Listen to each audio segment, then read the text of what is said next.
Well, good afternoon, everyone. Thanks again for joining us for another installment of our Lunch and Learn webinar series. A few housekeeping items. If you could please put your phones on mute, although I believe I have successfully muted everyone except for our speaker today. Just in case, it just makes for a more enjoyable experience for everyone. We're going to use the chat box. This here, you can see for questions and answers. I'll be monitoring questions, and I may stop Natalie if there's an important question that comes up during the presentation. The session is being recorded, as I said, and we'll send out a link to the recording and include the slide deck next week. So please try and sit back and enjoy. No need to take extensive notes, but you can if you want to. So thanks again for joining us. We're going to go back to school today with Natalie Sierra and learn about Biosolids master planning.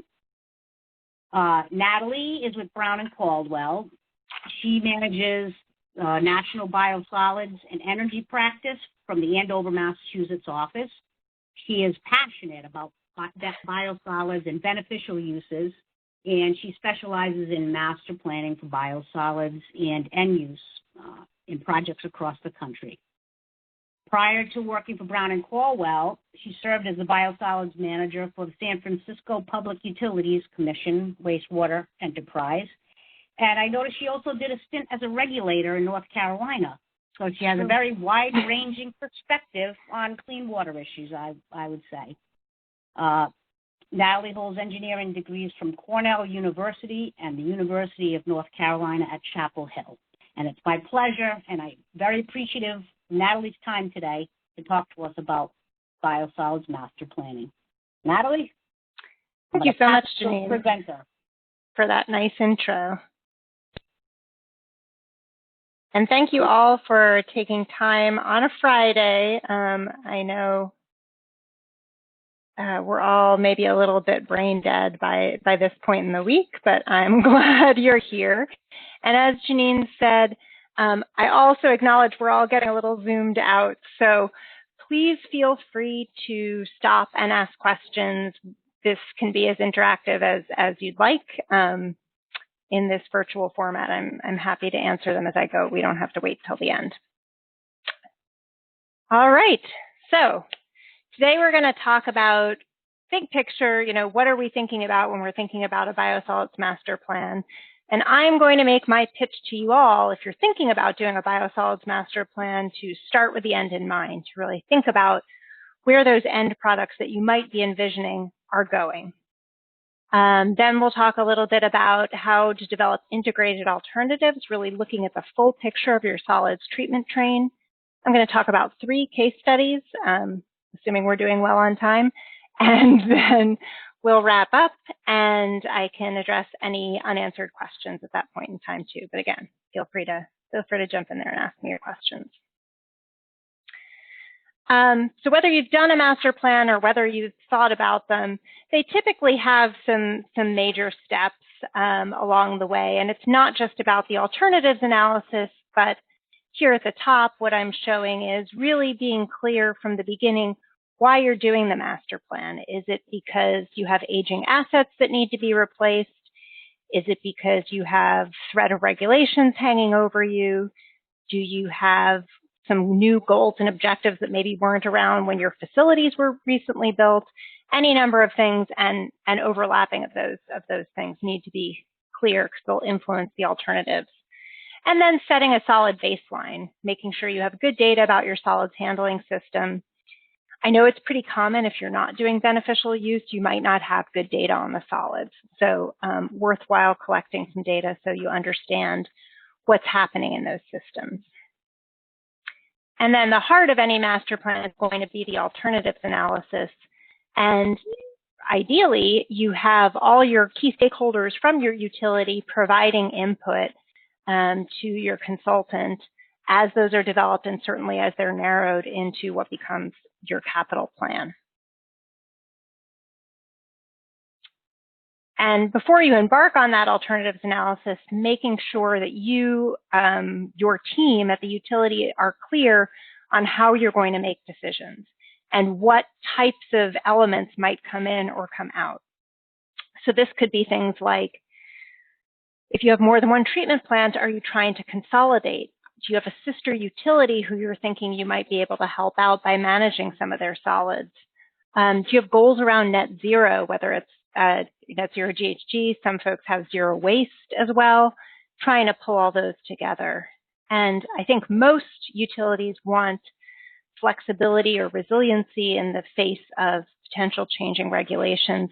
Here in New England, that's certainly true with PFAS on the horizon.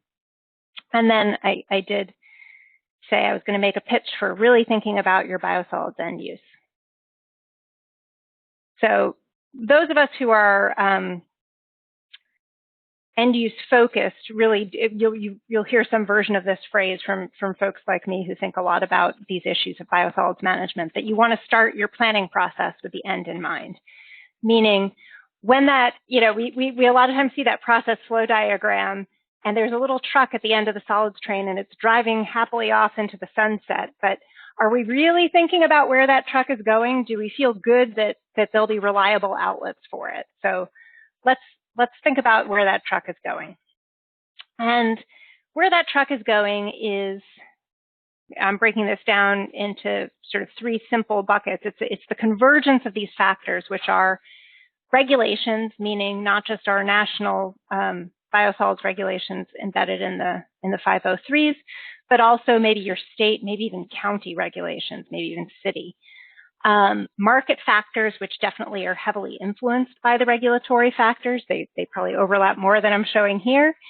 And then what I will simplify as the utility personality, and there's a lot that goes into that. And I'm going to show you some case studies in a little bit that shows how important that utility personality can be with two utilities that are geographically very close. So those bottom two factors are the same, but the personality made them select two different outcomes. So let's take those kind of legs of the stool one by one. The first, regulations, I think probably everybody understands. They're going to really dictate to you what is and is not possible, kind of in a big sense. And they definitely exert pressure on the markets. I mean, here, when I think about New England, we have a phosphorus index in Massachusetts that can limit how much you can apply, and maybe even if you can apply within the state. And then it wouldn't be a presentation in New England if I didn't say the word PFAS at least 10 times. So I think I probably already said it once. Here's number 2. PFAS, PFAS, PFAS. What's it doing to our markets, and where can we go? And then, like I said, there may be some state-specific factors. So we're here in a place, I'm showing some frozen and snow-covered ground. You cannot land apply biosolids in these kind of winter conditions that we get here. Unlike, say, California, Southern California, where you have a year-round growing season. Some other key factors, now we're really moving into the markets that you want to think about are there competitor products, and what does that mean? So if your sister utility down the road is making compost and you're thinking you want to make compost, maybe you're competing with them, or maybe they've already built some interest in the product in the market. It's really important to suss that out, which relates to the next point, which is the capacity of the markets. So if you have access to, say, a huge lawn and garden industry in your area, maybe having a peer utility whose products already have a good reputation is actually pretty helpful. And then any market will have quality requirements that are important. And not all products are alike. So thermal dryers, for example, a lot of offerings on the market. You really need to think about where your product's going to go. Like, are you doing thermal drying for volume reduction to send it to a landfill? Or are you hoping it's going to go to a fertilizer blender? Not every dryer is going to produce the same kind of product. So really thinking about tailoring your technology selection to those goals. And there's a lot of regionality to this too. Here in the Northeast, we're seeing, I think if you're in the Northeast and you're on this call, you've probably felt the constraints on landfill capacity and incineration capacity here. And we've had, if you've come to any of our recent NEBR or NUIA conferences, you've heard about pressures on land application, either directly or indirectly from PFAS regulations. So, and we're challenged in New England, at least, in that because there's been less focus on land application and beneficial use, if you want to go in that direction, it doesn't mean it's impossible. It just means you have to work harder to make partnerships and to really get people to buy into your program. So then we'll move on to this third leg of the stool, that circle up there, the utility, what I was calling the utility personality. And this is a whole host of factors. Are you risk averse, or are you open to being pioneering?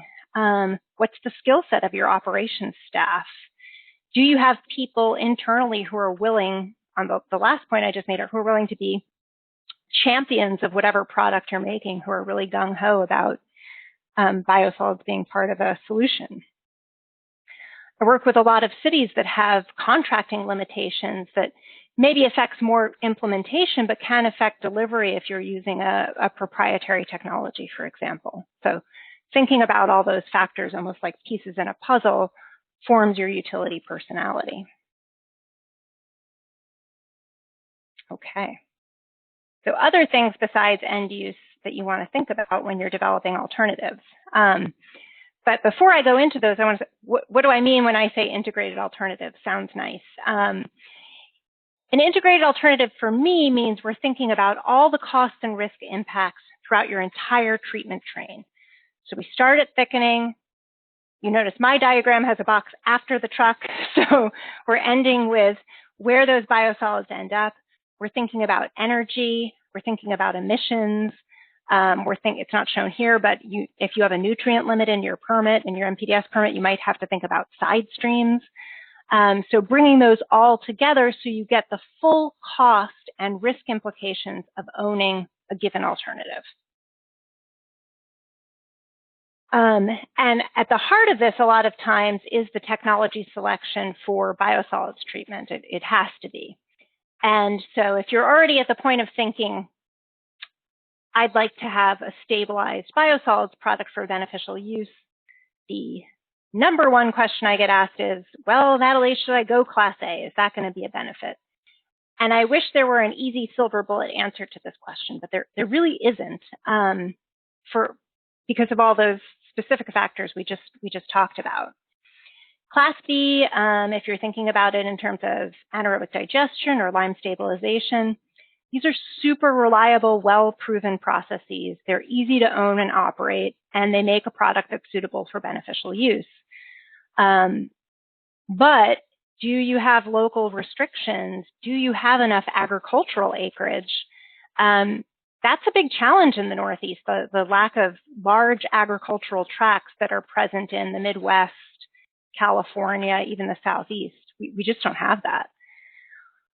So here in the Northeast, I think generally we do probably want to think about Class A, but within that, there's a ton of different processes with different products associated with them.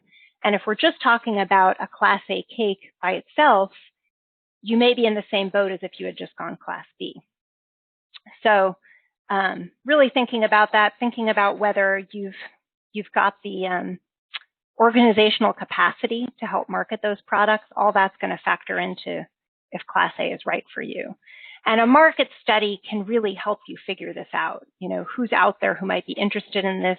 What's their experience with biosolids? What's the knowledge gap or negative experiences you might have to overcome? Those will all play into that. The other big one is, well, I heard about this innovative technology. Do you think I should consider it? And again, the answer is maybe. We look at innovative processes when we think there's either a cost advantage, an operational advantage, and relevant to us here in the Northeast, risk mitigation. So there's a lot of interest right now in what I'll call biosolids to energy technologies. Here in these roundtables, we've heard a couple of presentations from vendors on pyrolysis, gasification, supercritical water oxidation. And it's appealing to us up here because it more or less gets rid of the bulk of the biosolids, and that's a huge risk for us up here, right? Hard hard to move solids in this region. So that's why a lot of you, I think, have looked at this. And so within that, are there criteria that would make you go for one technology over the other? Do you need to look at maybe some alternative delivery methods that will help mitigate your risk? Or do you need an assurance that whatever you put in is going to work? So all those are good questions. And the other thing to keep in mind is that innovation is really a spectrum. So there can be here at the top of the pyramid, embryonic, this is mad scientist in a lab type stuff, good concept. We've done it, a liter of sludge on the bench scale, going down through our established technologies like digestion, thermal drying. But in the middle here, there are some other layers where you just have varying degrees of unknowns. And those unknowns could run from, will this work? Or will this work in the application that I'm trying to use it for? As well as things like, what's it going to cost me to own it? So there are some newer offerings in both, even in thermal drying that I can think about where the cost for repair and replacement might be an unknown. And it's up to the individual utility to decide, I'm comfortable with that risk because the capital is lower, or this unit fits in better with my plant footprint.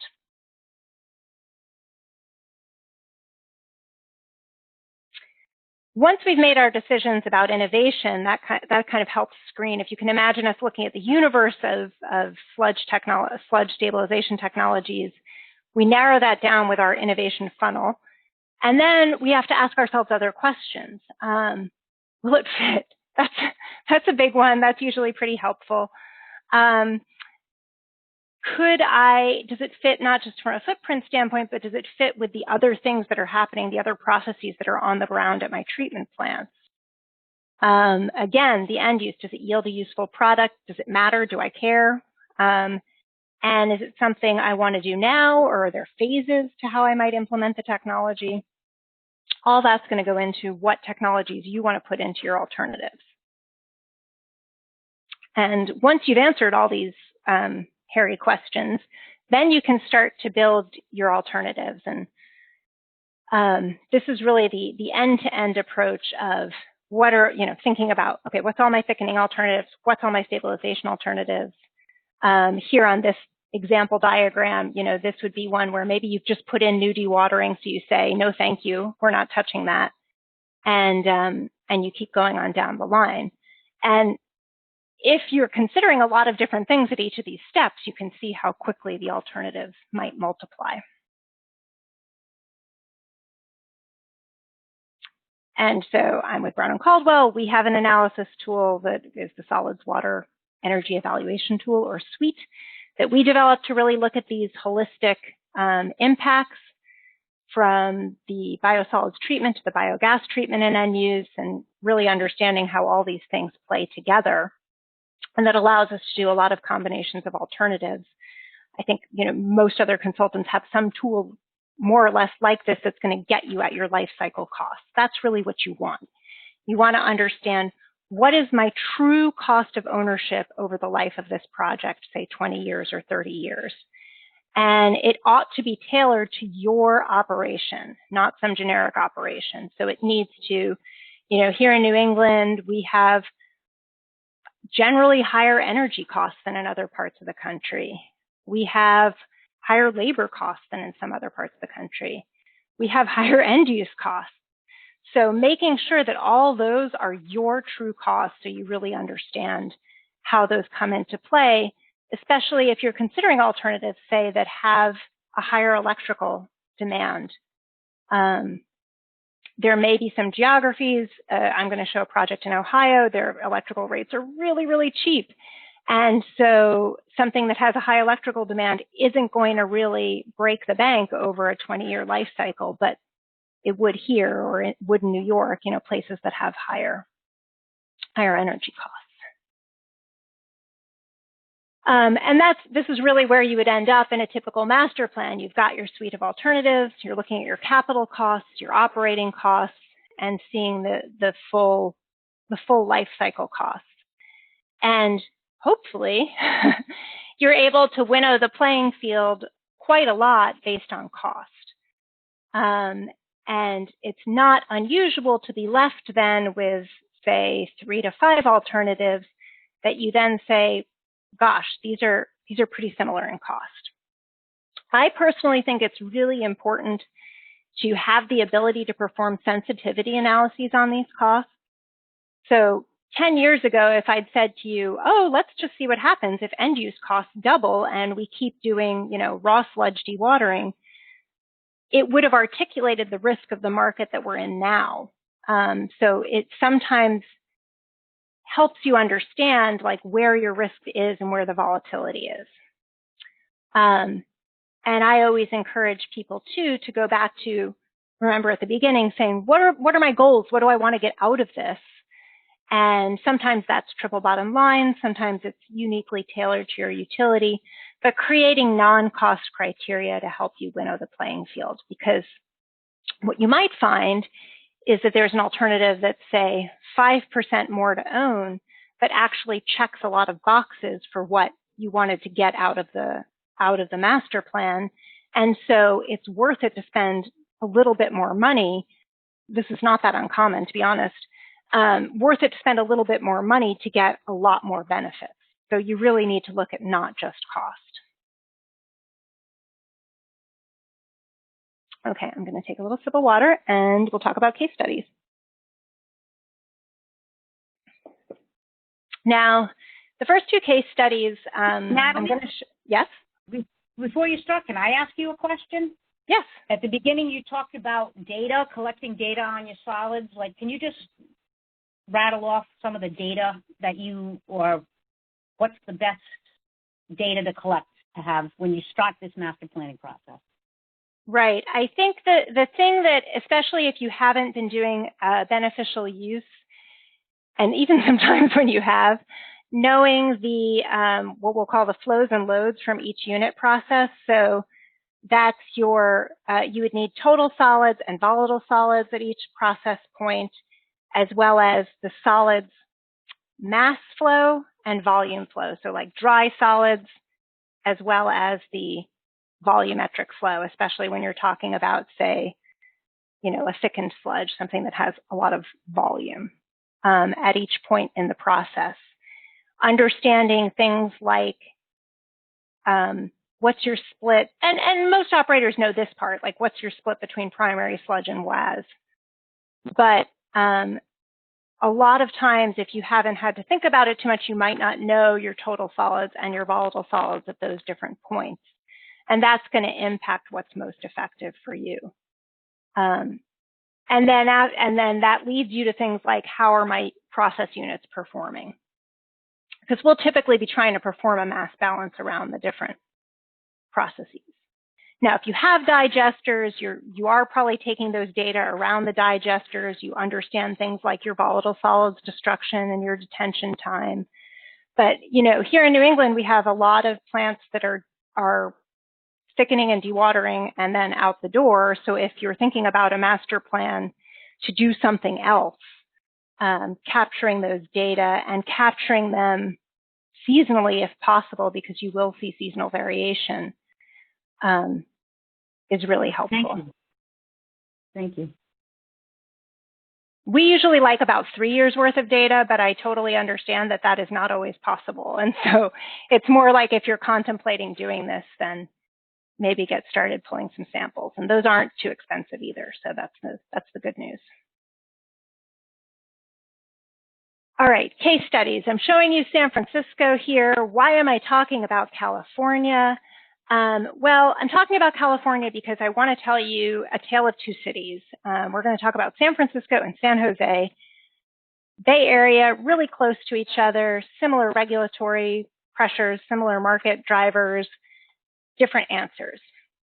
And then I'm going to tell you a story about Ohio that's maybe it's going to feel a little bit closer to home. But what I want to tease out here is how that utility personality plays out. So in San Francisco's case, they have 2 treatment plants producing Class C biosolids through digestion. Any California utility has the advantage of access to huge tracts of agricultural acreage that would make us drool here in New England, but that's the deal. But there's still some regulatory and pressure on those land application outlets, and San Francisco's end use costs have been rising as well, similar to what we're seeing here. So they do have, within a 60-mile radius, large agricultural markets.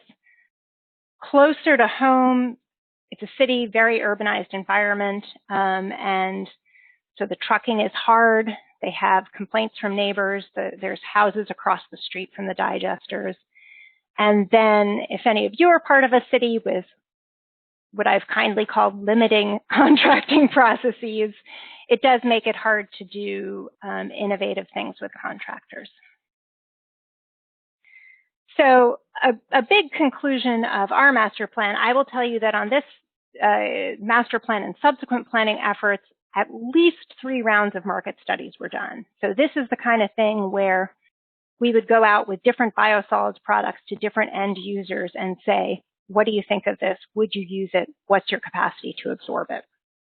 So we did it to help, in the master plan, to help identify that the city needed to go Class A. So the determination of the original plan was to say Class A cake with maybe thermal drying in the future. And then when we moved into design, 2 more rounds of market studies were done to really evaluate, well, what kind of Class A cake and what does it need? What are the possibilities? What can we do with that? The Bay Area has a pretty large need for soils. And so manufactured soils were identified as a good market outlet for this Class A cake. And within that, San Francisco was watching DC Water very closely and seeing the results from their CAMBI process, or thermal hydrolysis process. DC Water has been successfully marketing, like as in selling their CAMBI Class A biosolids. And so this really made San Francisco feel like, this might be appropriate to really help us diversify our markets not away from, but, in addition to the big agricultural markets. And for those of you who might not be as familiar with CAMBI, the reason San Francisco selected it is it makes really low odor, nicely granular biosolids. So that pyramid in the middle, they stack beautifully. We have a very popular photo internally here of one of my colleagues standing on a pile. It's very structurally stable. And so that really helps you make higher value products because it's a bit more dirt-like than traditional cake.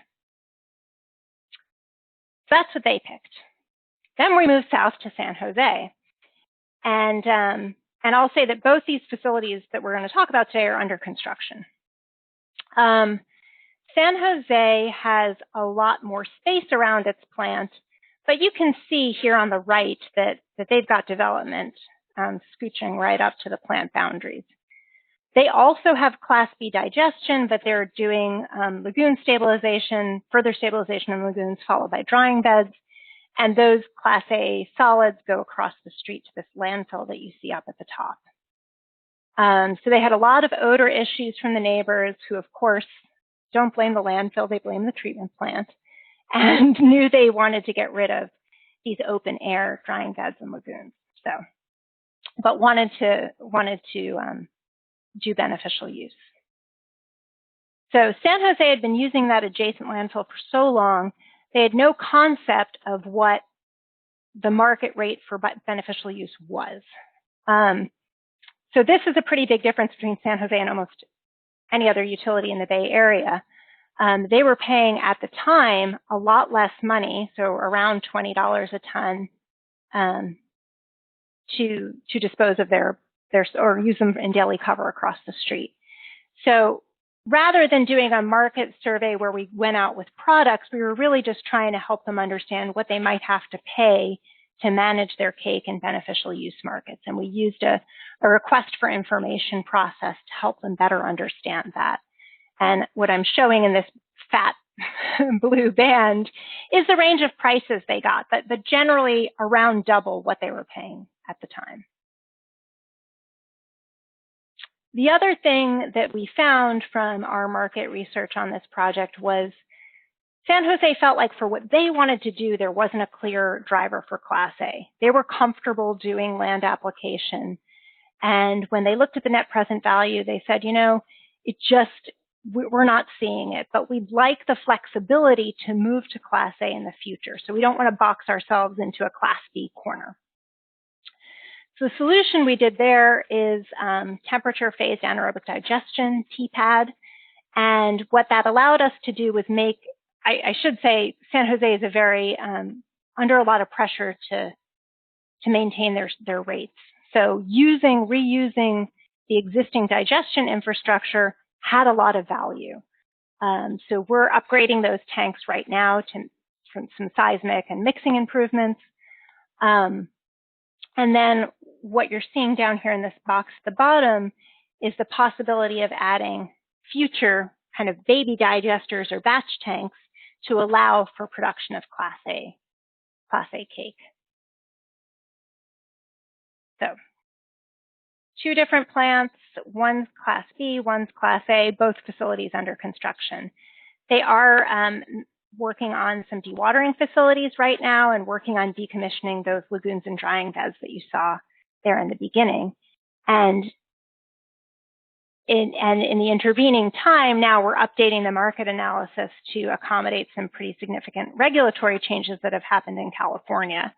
And I mentioned that because I mentioned it in San Francisco too. The time scale of between when you start your master plan and when you're actually designing and building facilities may mean that you have to do more than one market assessment. And that was certainly true for both of these utilities. Okay, the last case here is a little bit closer to home, the Metropolitan Sewer District of Greater Cincinnati. They operate 7 wastewater treatment plants in the greater Cincinnati area for a grand total of 160 million gallons per day. But the little yellow triangles on the right, those are their treatment plants, and several of these are quite small, similar to what you might see in a small New England community. Their largest is this one in the middle of the Mill Creek treatment plant where they have incineration. But the rest of these treatment plants are dewatering at a central or 2 central locations and going to landfill. For this utility, they had, like San Francisco and San Jose, a big driver around reduction in odors. You can imagine 2 centralized dewatering facilities, raw solids from a couple of those plants going to those dewatering facilities, generating a lot of odors. One of the dewatering plants has a bike path right up against it. So not, or challenging with the community, let's say. At the same time, they were trying to think about, well, how do we make ourselves a little bit more resilient for the future? Things like, can we reduce our dependence on landfills? Can we reduce just how much the volume of solids we're trucking on the road? What do we do in the face of any number of regulatory changes? So all that went into the mix. And like San Jose, they wanted to do this in a cost-effective way. So it's not for both those utilities, it was very clear whatever we did, we really had to be thoughtful about the bottom line. I think I talked about all this, but the big market and regulatory influences here are, they do have some decent land application acreage in the region, but they have the issue like we would here of land application in the winter is not possible. It's actually against the law in Ohio explicitly. And so the need for storage was a pretty big deal.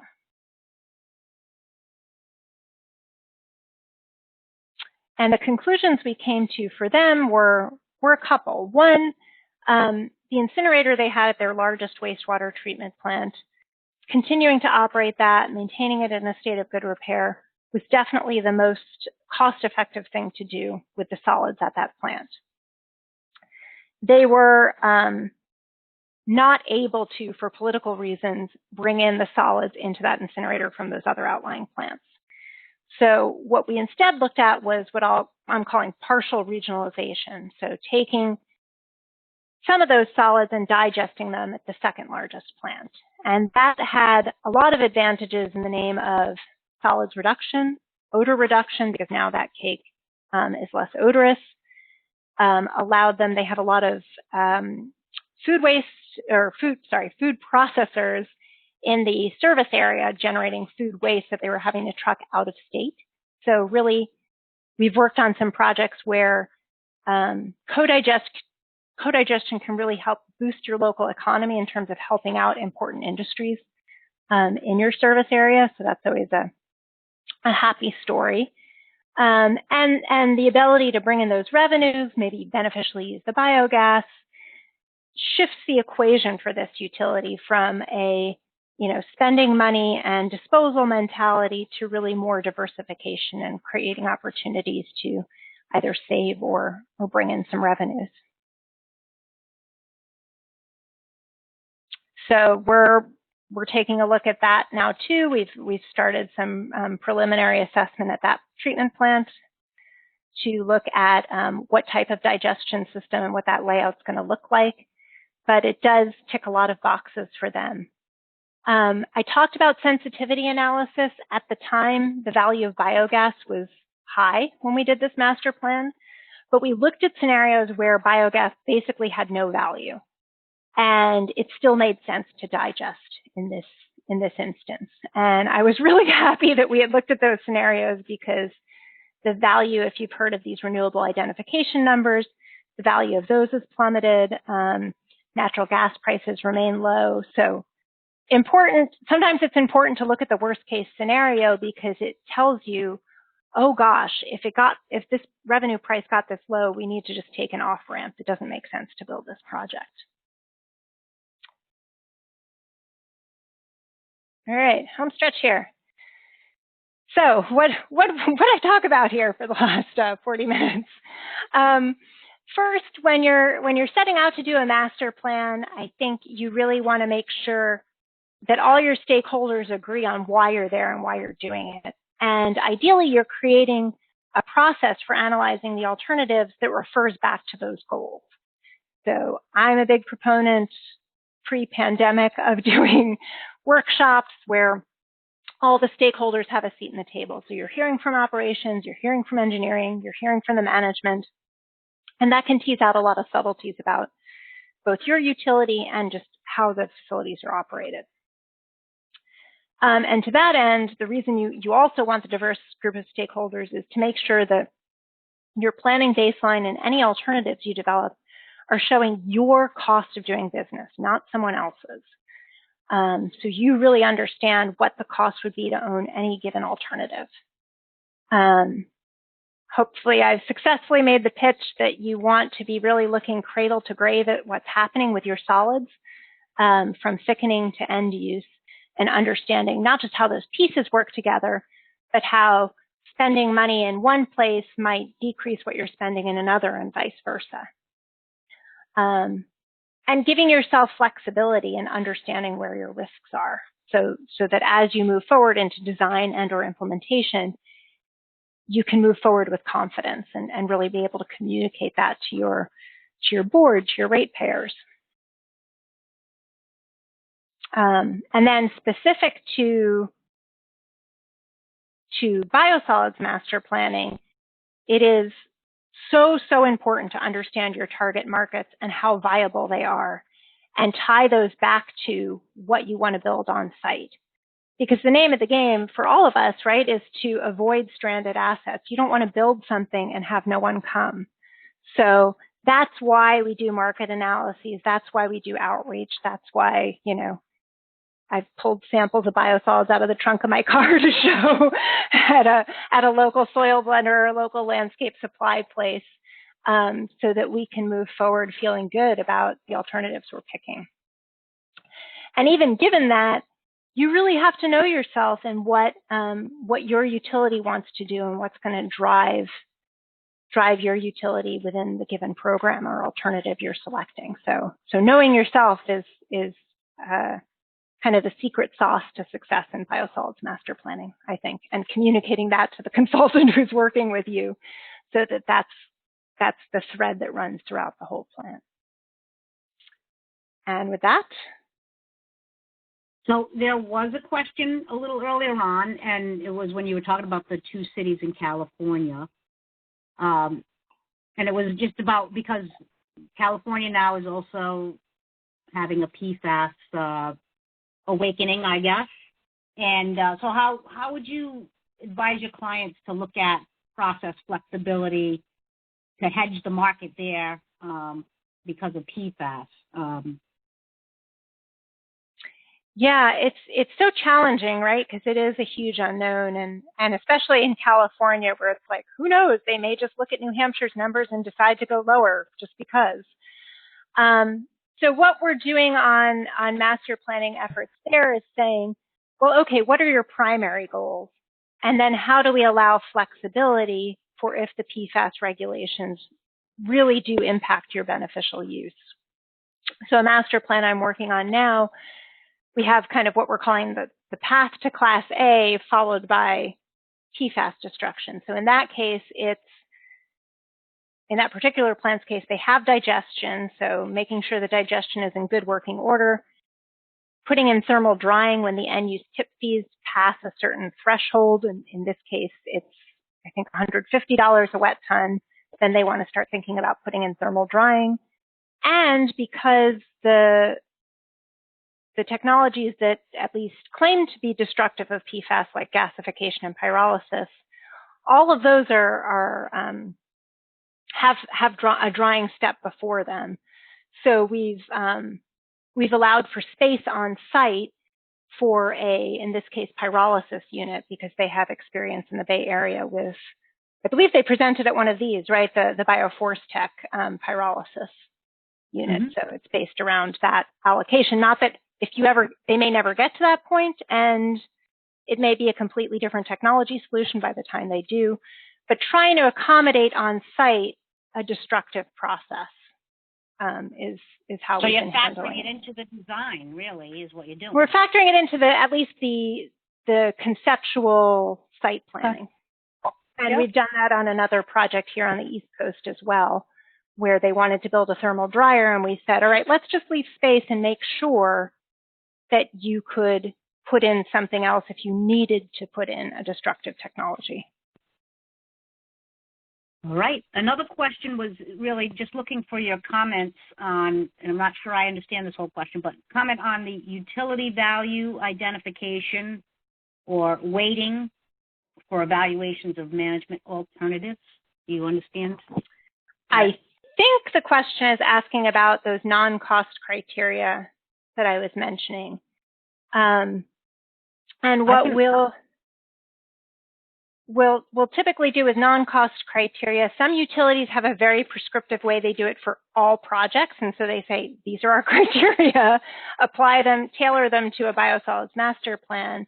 But more commonly, we'll come up with, maybe up to 10. I try not to do more than that because I think the impact gets a little diluted. Of criteria that touch on the utility's values. And that might be things like opportunities for resource recovery, greenhouse gas reduction, reduction in truck traffic if there's concerns about that from the neighbors, things like that. And then in a workshop setting, we'll sit down with the utility and say, what weight do you place on these criteria? After we develop them, we come back again and say, what's the most important to you? Because you may want greenhouse gas to show up as a non-cost criteria, but maybe it's much less important to you than operability. So it's going to look different for every utility, both in terms of the criteria and the weightings. I hope that, if that didn't answer your question, whoever asked that, just go ahead and ask a follow-up. But it's sort of related to your points about, you're right, every utility has their own personality, and that needs to be part of the thinking with this. Right. So I can kind of say, here's what I've used on other plans. Do these resonate with you? But hopefully by the time we're getting to that point, you understand the utility personality well enough as a consultant that you can at least get, 90% of the way there. Yep. So someone asked you if you could comment on some of the typical technologies you see for small treatment facilities. So, less than 1 million gallons a day, 100,000 gallons a day, that level. Right, right. Like I'll typically say, you know, kind of a gross rule of thumb, definitely not always true, would be like digestion below 10 mgd might not pencil out. So we're not necessarily, we might, like if there's a lot of high strength waste addition, we might look at digestion, but we might not. So lime stabilization is kind of a classic. Here east of the Mississippi, there's a lot of agricultural land where the farmers have a need for lime. The smell is not great. A lot of operators don't really like to work with those facilities, but they're pretty reliable, pretty low capital, pretty easy to operate. So that's, you know, if you have farmers who have a demand for lime, that can be a good solution. I like aerobic digestion, can also be a pretty self-sustaining, relatively easy to operate process. We've done a little bit with, like for facilities that are only producing WAS, solar drying can be nice. Thermal drying can be okay, but is hard if you have a lot of primary sludge because you can get a lot of just fibers and debris that can gum up the drying process. So it does depend a little bit on what your liquid stream process looks like. But those are just some examples, but of kind of our traditional go-to processes. Yeah. There was another, someone's asking you if you could get out your crystal ball now, Natalie, and look about 10 years into the future. You got it? Yep. You know, what, let me see, I missed that question. What do you believe will be the key issues and directions of the technology, the management of solids in 10 years? On the spot, go. Right. Well, I think there's a lot on process intensification. So trying to do more with less, either fewer resources or less space, trying to do more in a given process unit, because we're seeing that pretty rapid evolution with digestion. I'm seeing a ton of innovation with thermal drying, where traditionally thermal drying has been challenging to implement because it's a bit of it can be, if there's any thermal dryer vendors on the call, don't yell at me. It can be an energy hog, but I think we're seeing a lot of innovation in the dryer manufacturers and in new offerings to try and address those issues. So those two things, like process intensification, and then kind of tangentially making, trying to employ lower energy processes, are a big thing. I think beneficial use is still going to be around. I don't see it going away. I know we're all worried about PFAS, and I'm definitely not trying to downplay that it's impacting certainly beneficial use in our region, but I think it'll still be around. I'm excited about all these, the kind of new, I feel like there's a renaissance in two areas, one being thermal drying and the other being the biosolids to energy technologies. So I'll be interested to see how those play out. I have to think some of them will survive and adapt and become kind of part of our regular toolkit. I hope so anyway. The more options, the merrier. Right, let's be optimistic on this. There is another question here, too, getting back to innovative new technologies, and really just asking about the consultant's role in promoting some of these, being a thought leader, and trying to, as you know, this industry, treatment facilities in particular, are very conservative. So implementing these new technologies, could you just speak to the role that consultants are playing in this? Right. I mean, I can really only speak for myself. So I usually try to say I'm technology agnostic. I'm really looking for the best solution for a given situation. And for some utilities, if they're forward thinking, willing to take some risks, then these innovative technologies might be a good fit. Having said that, I think my role as a consultant, if they let me have it, is to help them in their procurement to make sure they're protected, meaning the contract's written in such a way that if the technology fails, or if the technology succeeds but is more expensive than it was anticipated in being, that the utility is protected, that utilities' interests are protected. Because we have, I mean, you know, not every innovative technology is going to be a winner. So making sure your interests are protected and you're not left holding the financial bag when things go wrong.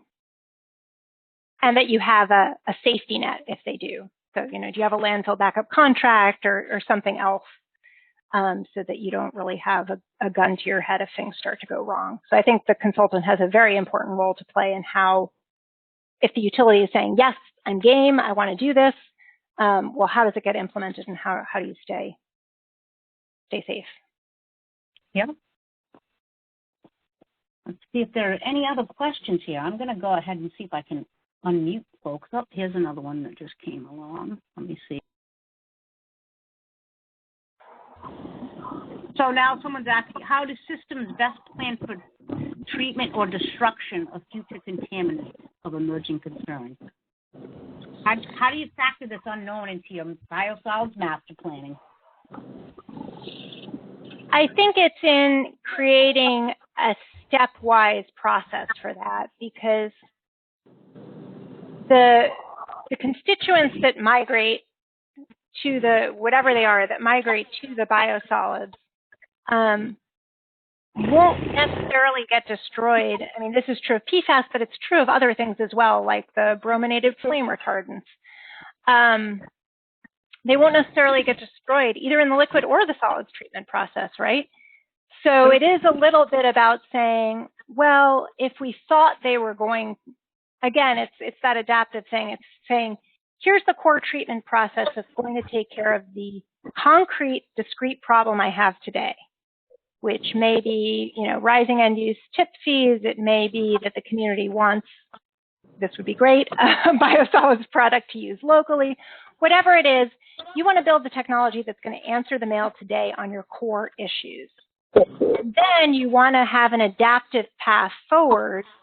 And I've done master plans where we have, you know, multiple off-ramps for plausible scenarios that sitting here today we think could happen. So in the case of PFAS, as I described, you might say, okay, we think we might need to get Class A. We think thermal drying is the best way to do that. And if PFAS regulations came down, then we've got to do something destructive. But you don't need to bite off all of that at once. You want to do the thing that's going to answer the mail today, but allow yourself flexibility for the future. I think that's the best you can do, and if you can advise folks along the way, that's really helpful. We need help.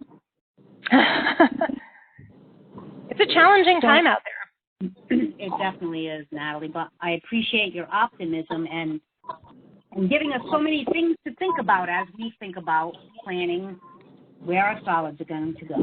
So since there's no other questions at this point, I just really like to thank you very much for your time and for your presentation and for sharing your expertise with all of our NEBRA members. One of my favorite things to talk about. So thank you all for letting me talk about it.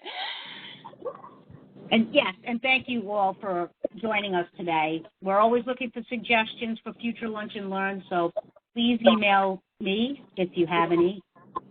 And with that, I will send you all back off to get some work done, get some good work done. Thanks, Janine.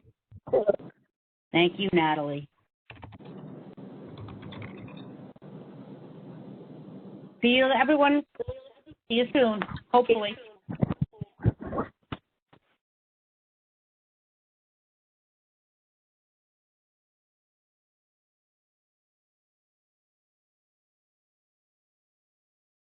All right. Talk to you soon, Janine.